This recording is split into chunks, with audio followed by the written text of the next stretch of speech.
A woman said she was being held against her will. The man she was accusing wasn't a stranger. He wasn't some random person she met online. He was her boyfriend. He was famous. He had hundreds of thousands of people who would go to war for him. And they did. She posted the videos, she showed the bruises, she went live in tears, begging for someone to believe her, and the internet still found a way to debate whether she deserved it. Let me say that again. She showed evidence, and people still debated whether she was lying. This isn't just a celebrity beef, this isn't just a messy breakup. What happened between Boston Richey and Tatiana Chanel is one of the most disturbing situations to come out of the rap world in recent memory, and most people only scratched the surface of it. But here's the thing nobody is saying out loud. The most chilling part of the story isn't even the allegations, it's what came after them. And that's exactly where we are going today. In the next few minutes, we are going to walk through everything: the relationship, the allegations, the videos, the reaction, and the parts of this story that almost nobody is discussing. We are going to talk about how fame becomes a shield, how a fan base becomes a weapon, and we're going to ask the question that makes a lot of people in this culture deeply uncomfortable. Why do we keep protecting the person with the biggest following, no matter what they've done? If you haven't followed this situation closely, buckle up because it is not what you think it is. And if you have been following it, I promise you, there are still layers here you haven't fully seen yet. Stay with me because this story is about a lot more than Boston Richey and Tatiana Chanel. It's about all of us. So, who are these people? Boston Richey is a rapper out of Gainesville, Florida. If you're not deep in the Florida drill and street rap scene, his name might be new to you. But in certain corners of the internet, this man is a genuine star. His sound is raw. His credibility is built on authenticity. And his fan base is not casual. These are ride or die followers who take everything personally. That word, personally, is going to matter more and more as this story unfolds. He built his reputation not just on the music, but on a public persona. A person who keeps it real, who came from nothing, who doesn't sugarcoat a thing. People don't just like his music, they feel like they know him. They feel like he represents them. And when you make people feel that personally connected to you, when you become part of their identity, they will defend you the way they defend themselves. Now, Tatiana Chanel.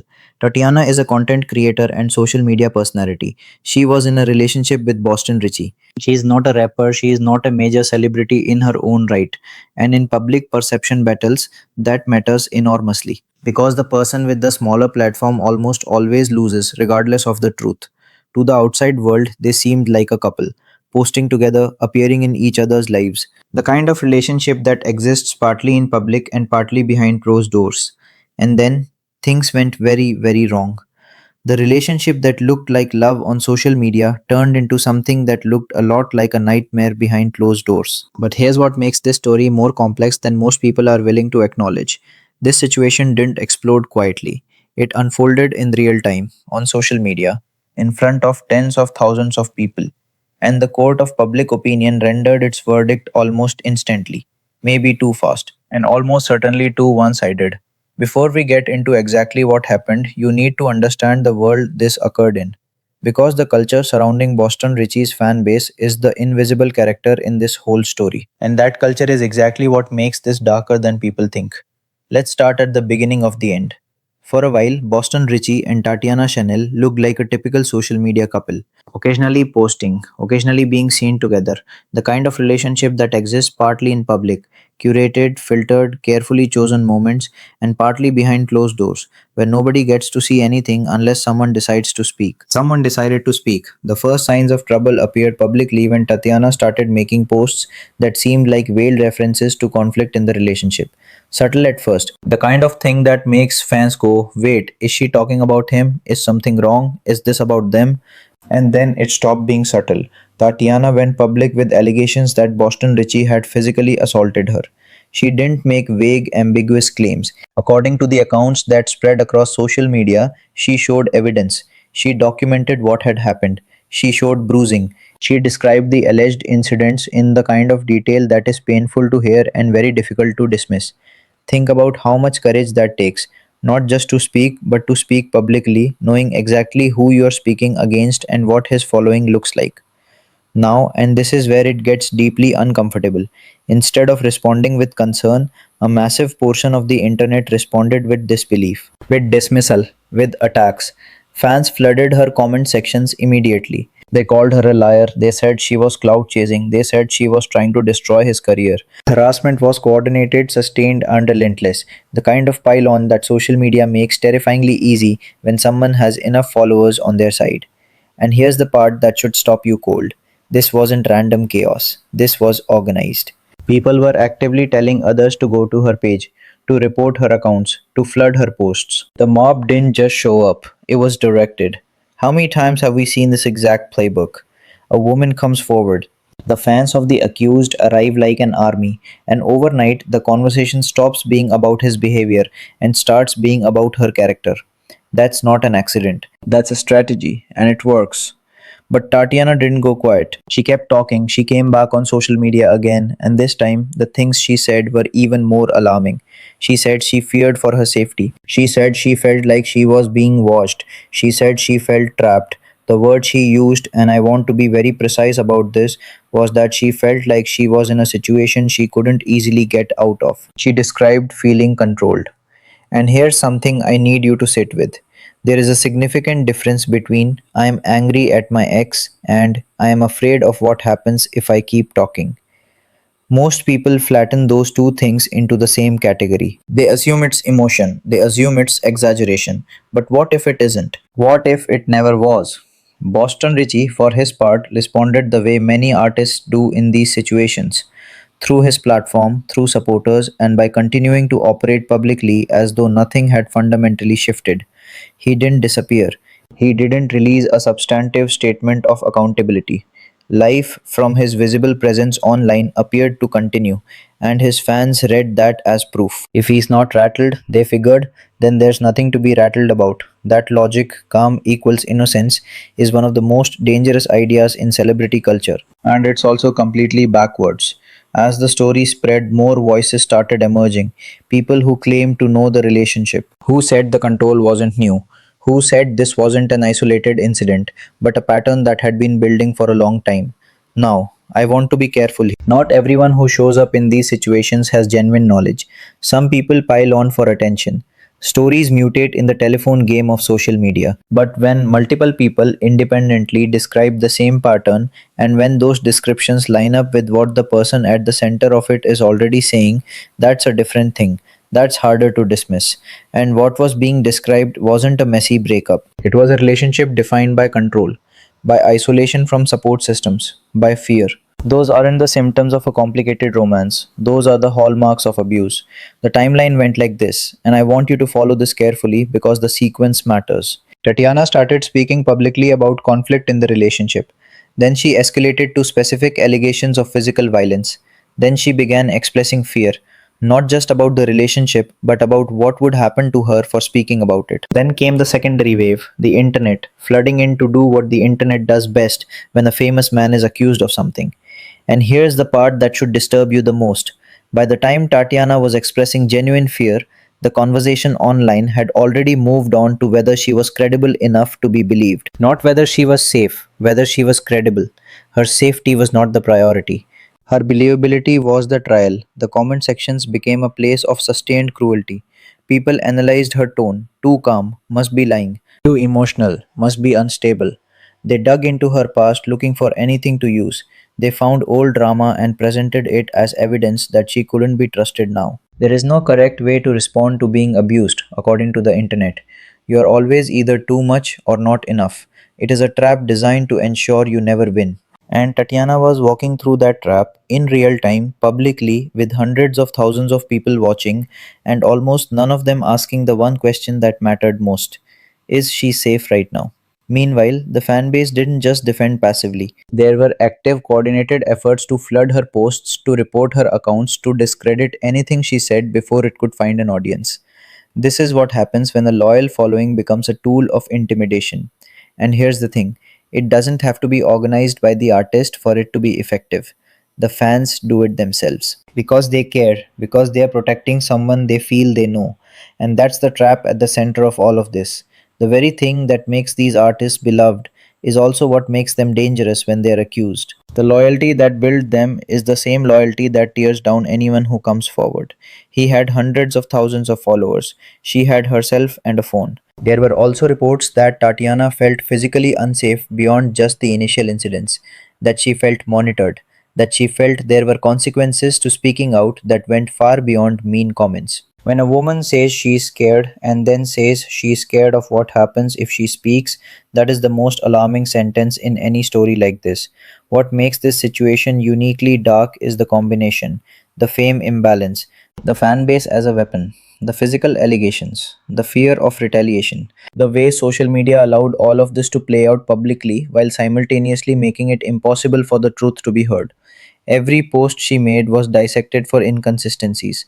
Every hesitation was read as deception. Every moment of pain was read as performance. And all of it, every single bit of this secondary cruelty, happened in public, in the comments, where anyone could watch, where it was entertainment. What happened here is not just one story, it is a blueprint. And it is a blueprint that has been used and reused over and over again in this culture. Now let's talk about how the world responded, because that response reveals something that goes much deeper than this one situation. The public reaction to this situation was instructive, not in a good way. A significant portion of social media, particularly the spaces where Boston Richey's music has its strongest presence, responded to the allegations with skepticism at best and organized cruelty at worst. The talking points were familiar to anyone who has watched this happen before. She's lying for clout. She knew what she was getting into. She's trying to destroy him. This is just what women do. These are not new arguments. These are the exact same arguments used to silence women for decades. And the reason they keep being used is because they keep working. There were people who believed Tatiana. There were comments of support. There were women sharing their own experiences in solidarity. And there were people pointing out correctly the pattern of disbelief that women consistently face in these situations. But in the volume war of social media, support doesn't automatically win. Numbers win, aggression wins. And the side with more followers, more organization, and more tribal loyalty has a structural advantage that sincerity alone cannot overcome. And here's something that should genuinely infuriate you. The same culture that loudly proclaims it stands for authenticity and realness turned its back on one of the realest moments in this whole story, a woman, scared, asking for help. In terms of mainstream media coverage, and this says a lot about the media, the situation largely stayed contained to social media and rap adjacent outlets. It never broke into the kind of coverage that forces actual accountability, the kind with resources, the kind with investigative weight behind it. And that's part of the pattern too. Stories involving people who aren't A list celebrities, stories that unfold in Instagram comments rather than court filings. Those stories don't always make the crossover, which means the people who most needed to be seen weren't seen by the audience that could have applied the most pressure. Boston Richey, from what was publicly visible, did not release a substantive statement addressing the allegations in detail. He continued posting, he continued engaging with his audience, and his career, at least in the short term, appeared to absorb the controversy without catastrophic damage. This is unfortunately common in music, particularly in rap culture, where a certain kind of toughness and defiance is built into the brand. Abuse allegations have historically had far less commercial consequence than they arguably should. The fans moved on because the music kept dropping, because life kept moving, because in a culture driven by content, there's always something new to look at. For Tatiana, it was different. Being on the receiving end of mass public harassment doesn't end when the trending topic shifts. People who come forward in these situations describe a long tail of damage. The DMs that keep coming weeks later, your name following you in search results, a community that treats you as the villain in a story where you were the one who was hurting. There is no PR team for the non famous woman who came forward. There is no manager, there is no label. There is no crisis communication strategist telling you to stay off your phone for a week while they handle it. There is just you and your phone and the comments. And here is what nobody wants to say out loud. Tatiana's story was treated differently. Not because of the evidence, not because of the facts, but because of who she was relative to him. Fewer followers, less clout, less likable according to the numbers. In a culture that monetizes likability, the ledger doesn't lie, and the ledger was not in her favor. That should bother all of us. That should bother us every single time we watch it happen. Now let's go deeper. Because what this situation reveals isn't just about these two people, it's about a system. And that system has a name. Let's talk about what this situation actually reveals. Truth number one: fame is a shield. And most of us already know this, but we keep being surprised by it anyway. When a person has a massive public following, a following built on personal loyalty, on parasocial connection, on the feeling that fans genuinely know who this person is, that following becomes armor. It becomes an automatic PR machine. It becomes legal protection that no team of lawyers had to build because it built itself out of love. Boston Richey didn't have to organize anyone to attack Tatiana. He didn't have to send a single direct message telling people where to go. They did it on their own because they felt protective, because they felt loyal, because that's what it looks like when a parasocial relationship becomes a mob. Truth number two: disbelief is a weapon, and social media is how it gets deployed at scale. Women being disbelieved when they come forward against beloved men is not a new story. We saw it with R. Kelly for years, decades, while the evidence existed. We saw it with Chris Brown, we see it in local communities all across this country, in situations that will never make national headlines, but that destroy people's lives with the same efficiency. And here's what's new about it now. Social media didn't create disbelief, it just gave it a megaphone, an army, and a 24-hour news cycle. What used to happen in whispers now happens in trending hashtags. And once a disbelief narrative takes hold online, it is almost impossible to replace it with something more complicated, like the truth. Truth number three: the rap industry and entertainment culture broadly has a structural accountability problem. This is not a hit piece on hip hop. This culture has given the world so much creativity, community, a voice for people who were never supposed to have one. But loving something means being honest about its failures. And one of the consistent failures in this industry is that the same code that elevates artists, loyalty, silence, protecting your own, not talking to authorities, gets turned against the women who speak out. What does keeping it real actually mean when the real thing happening is that someone is getting hurt? Truth number four, and this is the darkest one of all. What Tatiana described matches precisely what experts in domestic violence call coercive control. Coercive control is not just physical violence, it is a sustained pattern of behavior designed to take away a person's freedom, to isolate them, monitor them, wear them down, and make them entirely dependent. It is often invisible to outsiders. It escalates gradually, and victims frequently stay not because they want to, but because leaving feels and sometimes genuinely is more dangerous than remaining. When Tatiana described feeling watched, when she described being afraid to keep talking, when she described feeling like she couldn't get out, those aren't the words of someone over dramatizing a bad breakup. Those are the exact words that abuse specialists are trained to listen for.